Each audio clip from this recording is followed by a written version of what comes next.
much once again for joining me on my live uh, podcast here in the capital of our beautiful province of Malin Bay, here in Alotau town. Thank you once again. My name is Ricky Yaubihi, and I'm glad to meet you all on this virtual community. Thank you very much. Yeah, this is Thursday here in Alotau, and it's about almost about 1 o'clock in the afternoon, and we are happy to come up live here on our YouTube channel. Uh, Once again, I'd like to talk about, like I said yesterday, unfortunately, our internet shut down and I couldn't be able to finish my story. But yeah, like I said, thank you very much as somebody who's joined it. Yes, like I said, we live in a virtual community.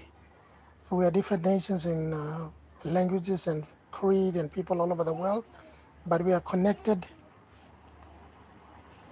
We are connected through the internet, and we are here. So thank you very much. Yes. Uh, if you don't know you're tuning in, where I'm tuning into, and where you are watching me from, I am from Papua New Guinea. Papua New Guinea is a country that is located right next to Australia. We share a border with West Papua, which is the land of New Guinea, cut into two.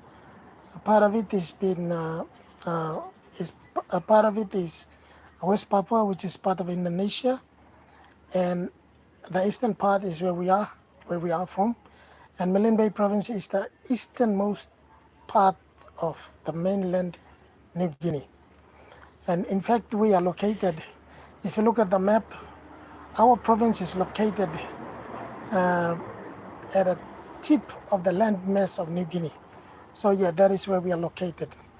And it is also a destination for cruise ships. Cruise ships usually frequent this part of the province.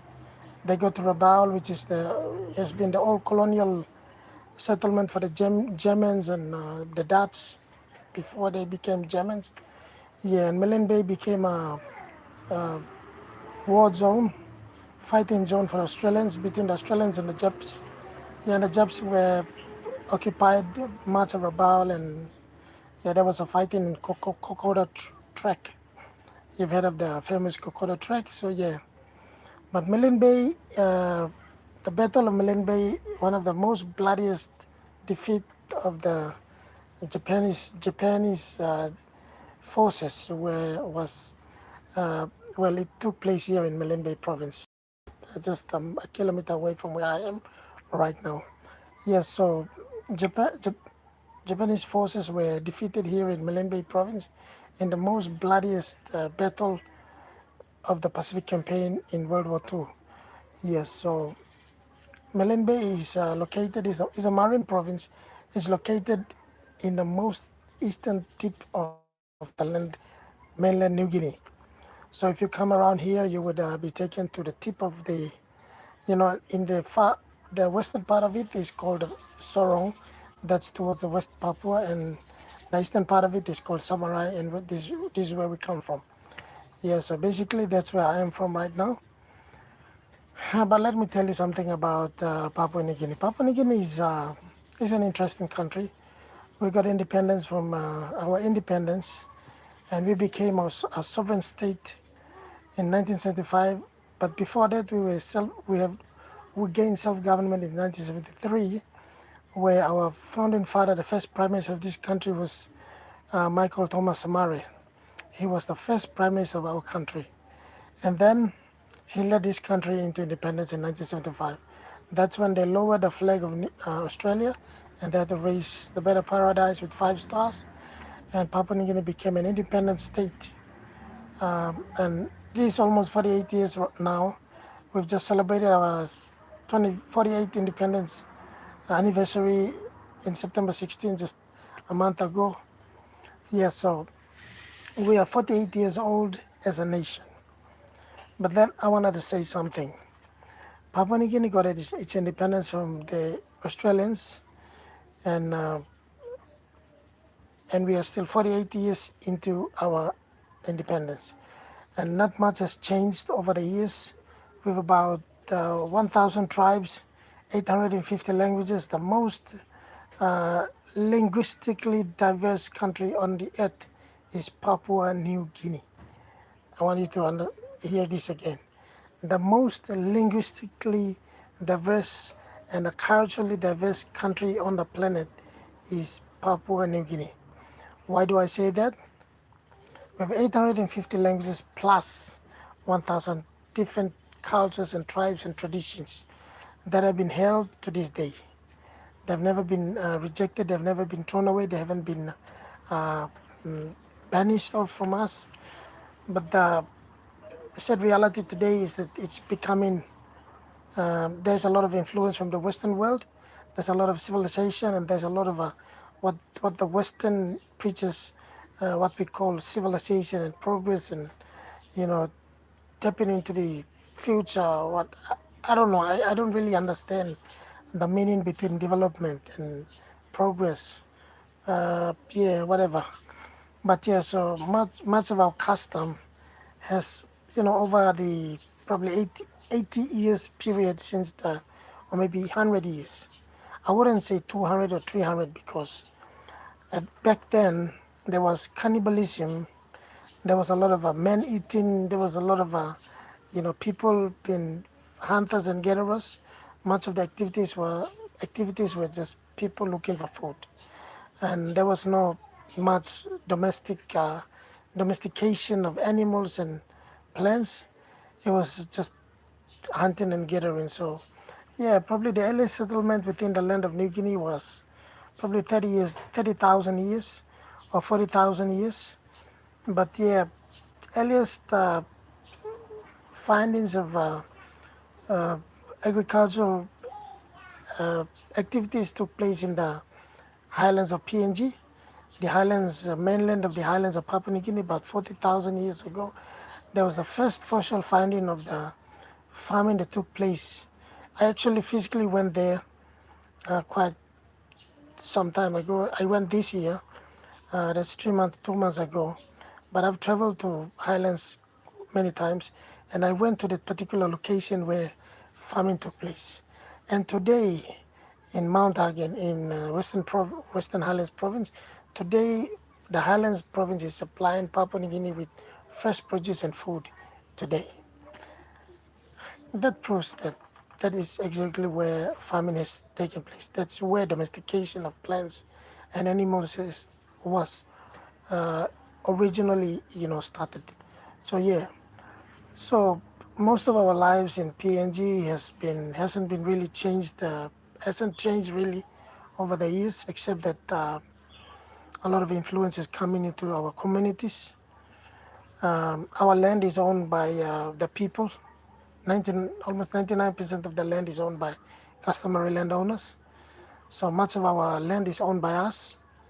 We we don't. Our land is not owned by the government. It's not owned by corporations, unless or until they've been sold. And there is a arrangement in the system of government where they call it ILG, or whatever the land law said. So what they do is when the moment they register it under the land laws in PNG, they transfer the ownership to whoever the person is. So basically, that's what happens in PNG before you can, a foreigner or somebody else apart from the landowner can own the land, or even the state. So the state of PNG, Papua New Guinea, doesn't own the land, but there is a provision in the law by which legally the land can be removed from the legal landowners, which is according to the law, which is the owners of the land. Sorry, let me repeat again. There is a legal reading in the constitution of Papua New Guinea, whereby which the land that is owned by the local people and indigenous people can be legally removed from them and given to somebody else, given to the government, given to a foreigner, given to somebody who doesn't own the land. But we are tied to our culture, we are tied to our custom, we are tied to our totems, we are tied to our legends that connect us to our land and the fish and the sea and the mountains and the rivers. So Papua New Guinea is diverse. It's a complex yet simple life that people live in PNG. So yeah, so if you want to come and discover about Papua New Guinea, I've gone to the village of the founding father of this country, Michael Thomas Samara's village. I physically was there. I took the tourist from Italy down to this particular village. It took us almost, let's say, 10 hours, 10, 11 hours, 12 hours almost to reach that place. It's a daunting task, but we went there. So Papua New Guinea is yet to be fully discovered. It's yet to be fully discovered. I'm on Facebook. Million Bay Paradise Experience is my page. I'm on Facebook. I'm also on PNG, discoverpng.com. You can find me there. I have a Facebook group in Facebook, Cruise PNG, Alotau, Kiriwina, Rebel, Conflict. This is the cruise ship destination. So people travel around when they come from Australia, they travel through those destinations. So we do tours in those areas. So yeah.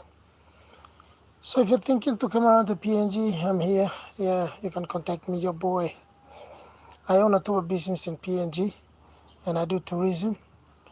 I travel the country. I go to Sepik, West Sepik, East Sepik. I do bird watching. We also organize logistics for scuba diving. We also do day tours, short tours for cruise ship tourists, expedition ships. Um, we do Highland Sojourn tour, where people get to see the mummified bodies of the dead at Manyama, and up to the Highlands, Asaro Madmen, the Huli tribe, Huli dancers, Hagen dancers. Yeah, quite an interesting skeleton dancers. If you want to see skeleton dancers, we also have the tour up to the Highlands, up to Sepik, Sepik, West Sepik, Medan, Morobe, Melen Bay. Yes, we do. So if you want to trip around here, you can always contact me. I'm always on Facebook. I'm always on YouTube. You can comment here and get my number and contact me and be on my tour. Thank you very much, those of you who've been watching me. Thank you very much for watching me. I appreciate you all. Appreciate you all. Thank you. The one person that's watching me, with about 17 people watching me now, they've logged out. But thank you very much for watching me. My name is Ricky. My name is Ricky. I'm your boy. I'm just sitting in my veranda of my home and just chatting. But yeah, uh, what's next? What's the next thing I'd say? Yeah. Basically, this is Alotau. It's a sunny weather here. And unless you don't want the sun, you want the cold weather, you can always switch and come on the dates and the times where it's on a rainy day. We prefer this time of the year where cruise ships can come, where tourists can come, where flying tourists can come. I've taken an American bedwatcher to Goodenough Island. Goodenough Island is known for the highest mountain standing on the most, uh, what is the description? Yeah, I've taken him to Goodenough Island. It's sitting on the lowest base. Goodenough Island is the highest mountain sitting on the lowest base. Yes. And Goodenough Island was first discovered in probably 1800 something or 1600 something. It was discovered earlier than that. It was discovered probably by Torres. You remember, you all know Torres Strait Islands within Australia and Papua New Guinea. Yeah, well, that person, the sailor called Torres, was the first person to probably discover Malin Bay too. So, yeah, Papua New Guinea has been discovered here by people from England, from Australia. So, yeah, the next time you come around, you wanna tour, you can always contact me. And thank you very much for watching me. And bye for now. Thank you.